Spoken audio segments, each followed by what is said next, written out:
எட்டி மக்கா வயிறு வசிக்க மாதிரி இருக்கு. அதையம்மா என்கிட்ட சொல்லுத?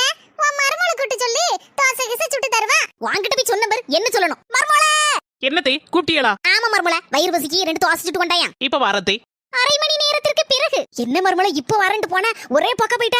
அரை மணி நேரம் கழிச்சு தோசை கொண்டு வந்திருக்க. இதே மாவு ஃப்ரிட்ஜுக்குள்ள இருந்துச்சா, எடுத்து வெளியில வச்சு கொஞ்ச நேரம் கூலிங்ல போன பிறகு தான் தோசை சுட முடியும். அப்பதான் நல்லா இருக்கும். அதே அரை மணி நேரம் ஆயிட்டு. அண்ணி என்ன சொல்லுதிய? மாமியார் தோசைன்னு சொன்னோன்னா அடுத்த நிமிஷமே மருமக தோசையோட வந்து நிக்கணும். அதுதான் நல்லது. அத நீ சொல்லக்கூடாது என்ன? நீங்க ஏன் முறைய பார்த்துட்டே இருக்கிய? தோசை தின்னுங்க, ஆற போகுது. 2 நாள் கழித்து. எனக்கு இப்ப தோசை திங்கணும் போல இருக்கு. நாத்து அன்னைக்கு சொன்ன பத்தியா, நினைச்ச உடனே கொண்டு வந்துடணும் தோசைன்னு. அதான் நீ இன்னைக்கு நினைச்ச, நான் தோசையை கொண்டு வந்துட்டேன்.